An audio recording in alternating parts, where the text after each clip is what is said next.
نحمده ونصلي على رسوله الكريم اما بعد فاعوذ بالله من الشيطان الرجيم بسم الله الرحمن الرحيم رب اشرح لي صدري ويسر لي امري واحلل عقدة من لساني يفقهوا قولي۔ ناظرین، پروگرام دعا کیجئے کے ساتھ ہم آپ کی خدمت میں حاضر ہیں۔ انشاءاللہ العزیز اس پروگرام میں ہم مختلف مواقع اور مختلف لوگوں کے لیے کی جانے والی دعاؤں کے بارے میں بات کریں گے۔ آج کے اس ابتدائی پروگرام میں ہم دعا کے آداب اور قبولیت کے مواقع وغیرہ کے موضوع پر بات کریں گے۔ دعا کیا ہے؟ دعا بندے کی اپنے رب سے التجا ہے، فریاد ہے، اس بات کا اظہار ہے کہ اے رب، میں محتاج ہوں، میں فقیر ہوں، اور تو داتا ہے، تو دینے والا ہے، سارے خزانوں کی کنجیاں تیرے ہاتھ میں ہے، تیرا دروازہ دن رات کھلا رہتا ہے، تو سب کی سنتا ہے، ہر وقت سنتا ہے، تو دل ہی دل میں پکارے جانے والی دعائیں بھی سنتا ہے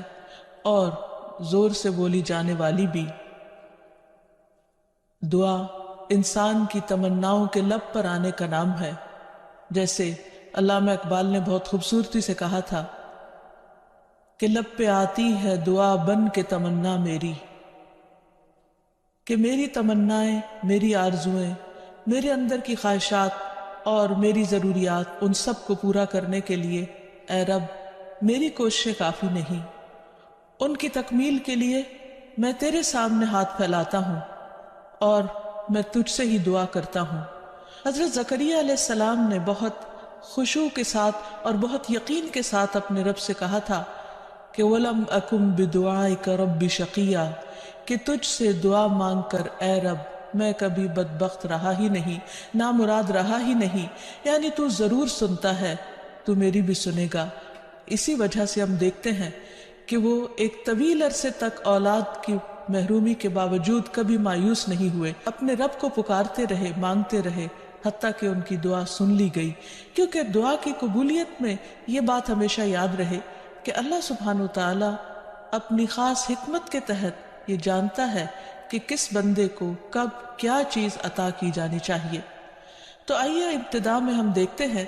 کہ دعا مانگتے کیسے ہیں، دعا کا ادب کیا ہے، سلیقہ کیا ہے، کیونکہ یہ ایک انتہائی کمزور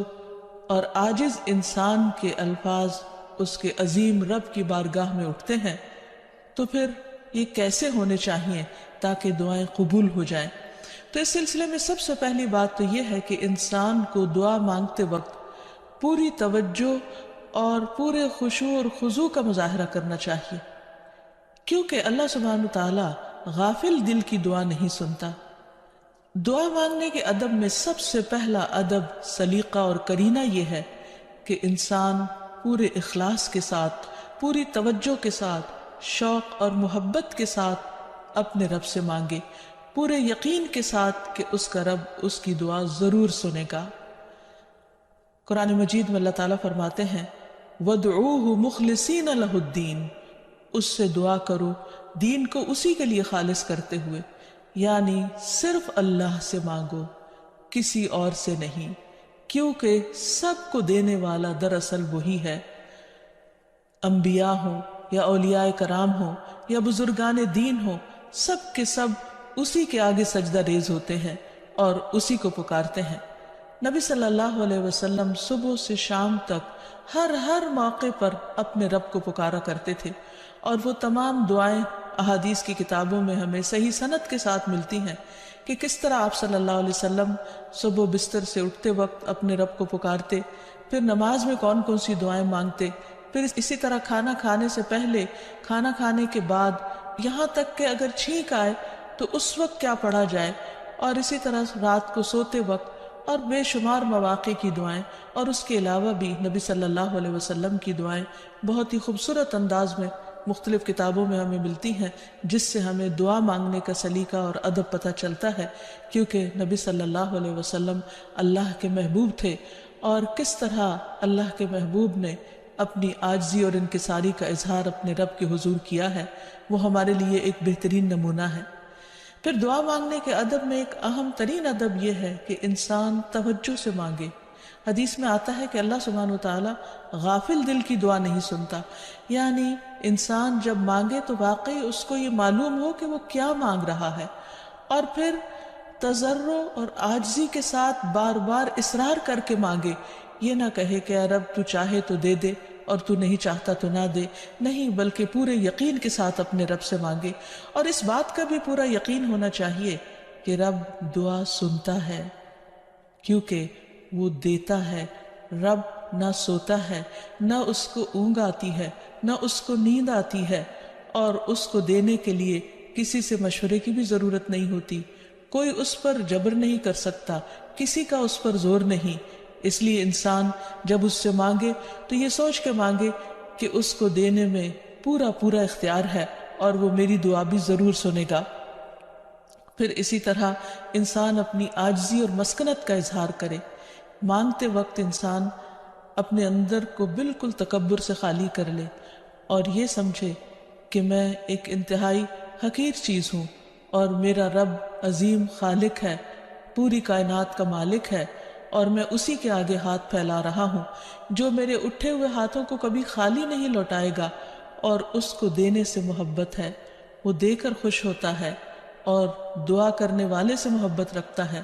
اور جو دعا نہیں کرتا اللہ تعالیٰ اس سے ناراض ہوتا ہے۔ اللہ سبحانہ وتعالیٰ قرآن مجید میں خود فرماتے ہیں وَقَالَ رَبُّكُمُ ادْعُونِي أَسْتَجِبْ لَكُمْ، تمہارا رب کہتا ہے مجھ سے دعا مانگو، ادعونی استجب لکم، میں تمہاری دعائیں قبول کروں گا۔ اس لیے رب کے وعدے پر یقین کرتے ہوئے ہمیں دعا کرتے رہنا چاہیے۔ پھر اسی طرح یہ ہے کہ دعا میں عاجزی اور انکساری کے ساتھ ساتھ گریہ وزاری بھی ہونی چاہیے، جس طرح نبی صلی اللہ علیہ وسلم بدر کے موقع پر اللہ سبحانہ وتعالیٰ کے حضور آہوزاری کے ساتھ دعائیں کر رہے تھے۔ اس سلسلے میں روایت میں آتا ہے کہ نبی صلی اللہ علیہ وسلم قبلہ رخ ہو کر گڑ گڑا کے دعا کر رہے تھے کہ اے اللہ میرے لیے اپنے کیے ہوئے وعدے کو پورا فرما، اے اللہ اپنے وعدے کے مطابق عطا فرما، اے اللہ اگر اہل اسلام کی یہ جماعت ہلاک ہو گئی تو زمین پر تیری عبادت نہ کی جائے گی۔ اور پھر اس قدر عاجزی و زاری تھی کہ حضرت ابوبکر صدیق رضی اللہ تعالیٰ عنہ نے جب آپ کو دیکھا تو پیچھے سے آ کر آپ سے چمٹ گئے اور کہنے لگے کہ اے اللہ کے نبی اب بہت کافی ہو چکا، آپ نے اپنے رب سے بہت کچھ مانگ لیا، اللہ تعالیٰ آپ سے کیے ہوئے وعدے کو ضرور پورا کرے گا۔ پھر اسی طرح یہ ہے کہ انسان دعا میں تکرار کرے، یہ نہ ہو کہ ایک بار مانگے، دو بار مانگے اور اس کے بعد تھک کر بیٹھ جائے اور یہ کہے کہ میری دعا تو سنی نہیں جاتی، اس لیے دعا مانگنے کا فائدہ نہیں۔ ہم دیکھتے ہیں کہ کس طرح انبیاء علیہ السلام مسلسل دعائیں مانگتے رہے، اصرار کے ساتھ مانگتے رہے۔ اس سلسلے میں ہمیں رسول اللہ صلی اللہ علیہ وسلم کی ایک حدیث سے بھی پتہ چلتا ہے کہ جب اصرار کے ساتھ اور تکرار کے ساتھ انسان دعا کرتا ہے تو اس کا کیا فائدہ ہوتا ہے۔ آپ صلی اللہ علیہ وسلم نے فرمایا جس شخص نے 3 مرتبہ اللہ تعالیٰ سے جنت مانگی، جنت اس کے لیے دعا کرنے لگتی ہے کہ اے اللہ اسے جنت میں داخل کر دے، اور جو شخص 3 مرتبہ دوزخ سے پناہ مانگے تو دوزخ اس کے لیے دعا کرنے لگتی ہے کہ یا رب اس شخص کو دوزخ سے پناہ دے۔ پھر اسی طرح یہ ہے کہ انسان کو چاہیے کہ انسان مانگنے کے انداز میں ہاتھ اٹھا کر اللہ تعالیٰ سے مانگے، کیونکہ اللہ سبحانہ وتعالیٰ بہت حیا والا ہے، بہت کرم فرمانے والا ہے۔ اس کو اس بات سے شرم آتی ہے کہ اس کا کوئی بندہ اس کے آگے ہاتھ پھیلائے اور پھر اللہ تعالیٰ ان ہاتھوں کو خالی لوٹا دے۔ وہ سب سے بڑا بادشاہ ہے، حقیقی بادشاہ، مالک کائنات، سارے خزانوں کا مالک، وہ کبھی بھی اپنے بندے کو خالی ہاتھ نہیں لوٹاتا۔ ہاں یہ ضرور ہے کہ کبھی وہ انسان کو فوراً مل جاتا ہے جو انسان اپنے لیے طلب کرتا ہے، اور کبھی ایسا ہوتا ہے کہ اس سے بہتر کچھ اور عطا کر دیا جاتا ہے، یا اس سے کوئی آنے والی مصیبت ٹال دی جاتی ہے، یا پھر آخرت میں اس کے لیے اس دعا کے اجر کو ذخیرہ کر دیا جاتا ہے، جسے دیکھ کر انسان تمنا کرے گا کہ کاش دنیا میں اس کو اپنی دعاؤں کے صلے میں کچھ بھی نہ ملا ہوتا۔ پھر اسی طرح یہ ہے کہ دعا کرتے وقت انسان کو حمد و ثنا کے ساتھ آغاز کرنا چاہیے، یعنی اللہ سبحانہ وتعالیٰ کی تعریف کرنی چاہیے، نبی صلی اللہ علیہ وسلم پر درود شریف پڑھنا چاہیے، اور اس کے بعد اپنی عرض رکھنی چاہیے۔ تو جس دعا کے آگے پیچھے درود شریف پڑھ لیا جائے وہ دعا بھی قبول ہوتی ہے۔ فضالہ بن عبید رضی اللہ عنہ سے روایت ہے کہ ایک مرتبہ رسول اکرم صلی اللہ علیہ وسلم تشریف فرما تھے۔ ایک شخص آیا اور اس نے نماز پڑھی، پھر کہنے لگا اے اللہ مجھے بخش دے اور مجھ پر رحم کر۔ تو رسول اللہ صلی اللہ علیہ وسلم نے فرمایا اے نمازی تو نے جلدی کی، جب نماز پڑھ چکو تو بیٹھے رہو، اللہ کی اس طرح حمد و ثنا بیان کرو جیسا کہ اس کا حق ہے، پھر مجھ پر درود بھیجو، پھر اس سے دعا کرو۔ یعنی یہ دعا مانگنے کا ادب اور سلیقہ ہے۔ پھر اسی طرح یہ ہے کہ انسان کی دعاؤں کی قبولیت میں بعض اوقات اس کے گناہ حائل ہوتے ہیں، اور جب انسان استغفار کرتا ہے، توبہ کرتا ہے، تو دروازے کھل جاتے ہیں۔ اسی لیے انسان جب دعا کرے تو اس کے ساتھ ساتھ اپنے رب سے توبہ اور استغفار کرے۔ پھر اسی طرح دعا کرنے کے ادب میں سے ایک چیز یہ بھی ہے کہ انسان جب دعا کرنا شروع کرے تو سب سے پہلے اپنے لیے دعا کرے، پھر اپنے قریبی لوگوں کے لیے دعا کرے، اور پھر تمام لوگوں کے لیے دعا کرے۔ جیسے حضرت ابراہیم علیہ السلام کی دعا میں آتا ہے ربنا اغفر لی ولوالدی وللمؤمنین یوم یقوم الحساب، کہ اے ہمارے رب مجھے بخش دے اور میرے والدین کو بخش دے اور تمام مومنوں کو بخش دے جس دن حساب کتاب قائم ہو۔ پھر اسی طرح دعا مانگنے کے آداب میں سے یہ بھی ہے کہ انسان جامع الفاظ کے ساتھ، بہترین الفاظ کے ساتھ دعا مانگے، اور اس سلسلے میں ہم دیکھتے ہیں کہ نبی صلی اللہ علیہ وسلم سے بڑھ کر کس کے الفاظ جامع ہو سکتے ہیں، کمپریہنسو، کہ کم الفاظ میں زیادہ بڑی چیزیں مانگی گئی ہیں۔ اس لیے ہمیں مسنون دعاؤں کو یاد کرنے اور ان کو پڑھنے کا بھی اہتمام کرنا چاہیے۔ نبی صلی اللہ علیہ وسلم کو جو خاص چیزیں عطا کی گئی تھی ان میں سے ایک چیز جوامع الکلم تھی، جس کے بارے میں آپ نے فرمایا اوتیت جوامع الکلم، مجھے جامع بات کہنے کی صلاحیت بخشی گئی ہے، یعنی کم الفاظ میں زیادہ بڑا مضمون۔ پھر اسی طرح انسان کو اپنے نیک اعمال کو وسیلہ بنا کر دعا کرنی چاہیے۔ اگر زندگی میں انسان نے خالصتاً اللہ تعالیٰ کے لیے کچھ کام کیا ہو تو مشکل وقت میں، تکلیف کے وقت میں، پریشانی کے وقت میں انسان اپنے رب کے سامنے اس نیک عمل کا ذکر کر کے اس کے وسیلے سے دعا کرے۔ جیسے ہمیں ایک حدیث سے پتہ چلتا ہے کہ کچھ لوگ کہیں سفر پر جا رہے تھے تو راستے میں بارش شروع ہو گئی، بارش سے بچنے کے لیے انہوں نے غار میں پناہ لی، تو اتنے میں ایک بڑا پتھر لڑک کر غار کے دروازے کے آگے آ گرا اور غار کا دروازہ بند ہو گیا، اور اس طرح وہ باہر نہیں نکل پا رہے تھے۔ تو اس وقت ان تینوں نے آپس میں یہی سوچا کہ ہم اپنے اس عمل کو سامنے رکھ کر اللہ تعالیٰ سے دعا کرتے ہیں جو خالصتاً ہم نے اللہ تعالیٰ کی رضا کے لیے کیا۔ تو بہرحال تینوں نے اپنے اپنے نیک عمل کا ذکر کیا، جس کی بدولت ان کی دعا قبول ہو گئی اور غار کے پتھر ہٹ گیا جو کہ بظاہر ناممکنات میں سے تھا، اور اس طرح وہ لوگ وہاں سے نکل آئے، ادروائز ان کی زندگی بھی خطرے میں تھی۔ پھر اسی طرح یہ ہے کہ اللہ تعالیٰ کے خوبصورت ناموں کو وسیلہ بنا کر دعا کرنی چاہیے۔ قرآن مجید میں آتا ہے وَلِلَّهِ الْأَسْمَاءُ الْحُسْنَى فَادْعُوهُ بِهَا، اور اللہ کے لیے ہیں اچھے اچھے نام، بس اسے پکارو ان ناموں کے ذریعے، یعنی ان کے وسیلے سے۔ تو اللہ سبحانہ و تعالیٰ کے نام مختلف دعاؤں کے آخر میں بھی آتے ہیں، اور اس کے علاوہ اللہ تعالیٰ کے ان سارے ناموں کو پڑھ کر بھی دعا کی جا سکتی ہے، یا پھر کسی خاص نام کے ساتھ بھی اس کو پکارا جا سکتا ہے۔ جیسے عموماً ہم یا اللہ تو کہتے ہی ہیں، یا پھر یا رب، یا رحمان، یا رحیم، یا کریم، یا ذی الجلال والاکرام، یا حی یا قیوم برحمتک استغیث۔ ان اچھے اچھے ناموں کے ساتھ اللہ تعالیٰ کو بار بار پکار کر دعا کرنے سے دعا قبول ہوتی ہے۔ پھر اسی طرح اگر کوئی شخص باوضو دعا کرتا ہے تو اس کی دعا بھی قبول ہوتی ہے۔ اس سلسلے میں ہم دیکھتے ہیں ابو عامر رضی اللہ عنہ جب شہید ہوئے تو ابو موسیٰ اشعری رضی اللہ عنہ نے آ کر نبی صلی اللہ علیہ وسلم کو اس کی خبر دی اور کہا کہ ابو عامر نے کہا تھا کہ آپ صلی اللہ علیہ وسلم سے کہنا کہ میرے لیے استغفار کریں۔ آپ نے پانی طلب فرمایا، وضو کیا، پھر ہاتھ اٹھا کر دعا کی، اے اللہ عبید ابو عامر کی مغفرت فرما۔ پھر اسی طرح دعا کی قبولیت کے آداب میں سے ایک ادب یہ بھی ہے کہ انسان حلال رزق کا اہتمام کرے۔ نبی اکرم صلی اللہ علیہ وسلم نے ایک شخص کا ذکر کیا کہ وہ طویل سفر کرتا ہے، پریشان حال ہے اور خاک آلود ہے اس کے بال اور اس کا لباس، اور وہ بہت تھکا ہوا ہے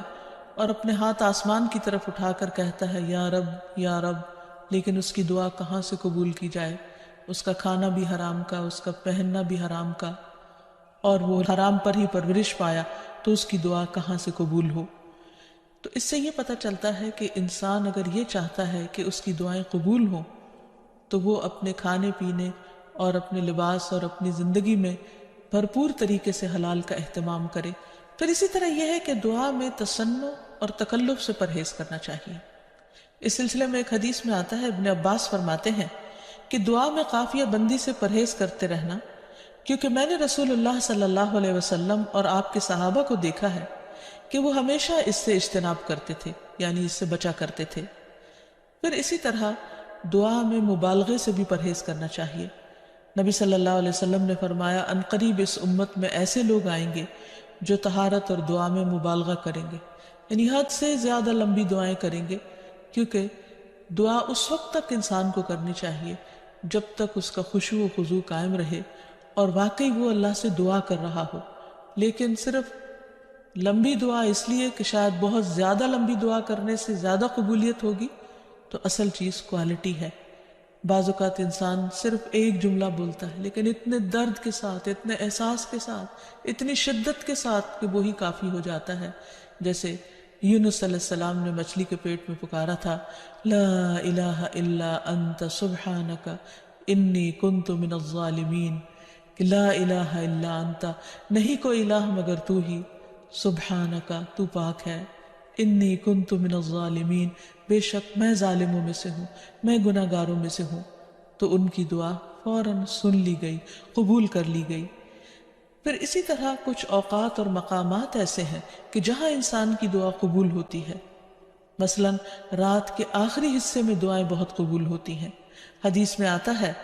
رسول اللہ صلی اللہ علیہ وسلم نے فرمایا ہمارا رب تبارک و تعالی ہر رات کو اس وقت آسمان دنیا پر آتا ہے جب رات کا آخری تہائی حصہ رہ جاتا ہے، وہ کہتا ہے کوئی مجھ سے دعا کرنے والا ہے کہ میں اس کی دعا قبول کر لوں؟ کوئی مجھ سے مانگنے والا ہے کہ میں اسے عطا کر دوں؟ کوئی مجھ سے بخشش طلب کرنے والا ہے کہ میں اسے بخش دوں؟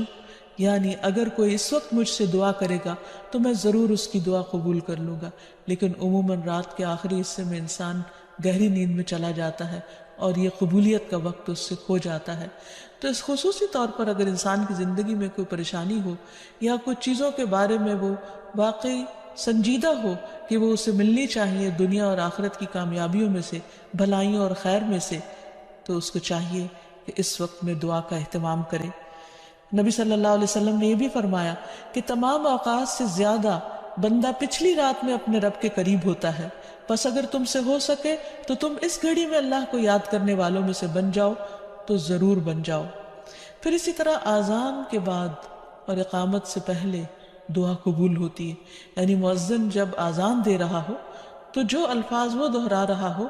ان کو دہراتے جانا چاہیے، سوائے حی علی الصلاۃ اور حی علی الفلاح کے، کہ اس کے جواب میں لا حول ولا قوت الا باللہ پڑھنا چاہیے۔ اور جب مؤذن آذان کہہ چکے تو آذان کے بعد کی دعا پڑھ کے، درود شریف پڑھ کر، جو بھی انسان کے دل میں حاجت ہو وہ اپنے رب کے سامنے رکھے، تو وہ دعا کے قبولیت کا وقت ہوتا ہے، اس وقت آسمان کے دروازے کھلتے ہیں۔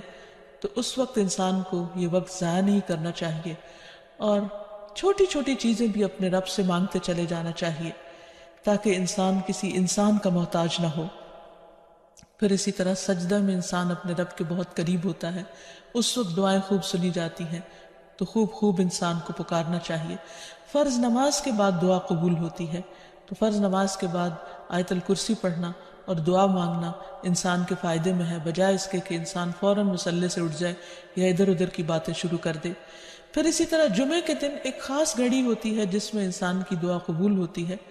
اور اس کے بارے میں ایک روایت میں آتا ہے کہ وہ جمعے کے دن کی آخری گھڑی ہوتی ہے۔ تو بہرحال جمعے کے دن خصوصی طور پر دعاؤں کے مانگنے کا اہتمام کرنا چاہیے۔ پھر اسی طرح ماہ رمضان میں ہر دن اور رات میں ایک گھڑی ایسی ہوتی ہے کہ جس میں دعا قبول ہوتی ہے، اس وقت بھی زیادہ سے زیادہ دعائیں مانگنی چاہیے۔ عرفہ کے دن اللہ سبحانہ وتعالیٰ سب سے زیادہ لوگوں کو جہنم کی آگ سے آزاد کرتا ہے، تو اس دن وہاں کے لوگ جو حج پر گئے ہیں وہ تو دعائیں مانگتے ہی ہیں، اور جو لوگ نہیں بھی جا سکے وہ بھی اس دن کی برکت سے فائدہ اٹھاتے ہوئے خوب خوب دعائیں کریں۔ پھر اسی طرح بارش ہوتے وقت بھی دعا قبول ہوتی ہے، پھر زمزم پیتے وقت دعائیں قبول ہوتی ہیں، قرآن مجید کی تلاوت کے بعد دعا قبول ہوتی ہے۔ تو انسان کو ان مواقع سے خوب خوب فائدہ اٹھانا چاہیے۔ پھر اسی طرح مریض اور میت کے پاس جو دعائیں کی جاتی ہیں وہ بھی قبول ہوتی ہیں۔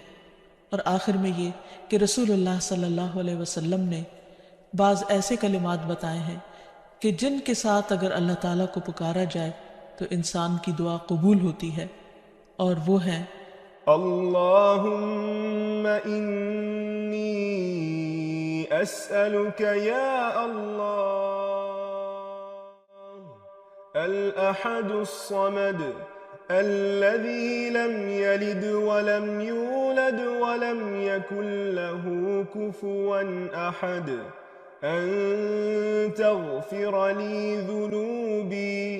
إنك أنت الغفور الرحيم۔ اے اللہ، بے شک میں تجھ سے سوال کرتا ہوں، اے اللہ جو اکیلا ہے، بے نیاز ہے، ایسی ذات ہے جس نے کسی کو جنم نہیں دیا اور نہ ہی وہ جنم دیا گیا اور نہ ہی اس کا کوئی ہمسر ہے، یہ کہ تو میرے لیے میرے گناہوں کو بخش دے، بے شک تو بہت بخشنے والا نہایت مہربان ہے۔ تو نبی صلی اللہ علیہ وسلم نے اس شخص کے بارے میں جو یہ دعا پڑھ رہا تھا، آپ نے 3 بار فرمایا کہ اس کو بخش دیا گیا، اس کو بخش دیا گیا، اس کو بخش دیا گیا، کیونکہ اس نے اللہ سبحانہ وتعالیٰ کی ان صفات کے ساتھ، ان ناموں کے ساتھ اللہ تعالیٰ سے دعا کی تھی۔ تو اللہ تعالیٰ سے دعا ہے کہ وہ ہماری دعاؤں کو بھی سن لے اور ہمیں قبولیت کے اوقات سے بھرپور فائدہ اٹھانے کی توفیق دے اور ہمیں دعائیں مانگنے کے آداب سکھا دے۔ وآخر دعوانا ان الحمد للہ رب العالمین۔ السلام علیکم ورحمۃ اللہ وبرکاتہ۔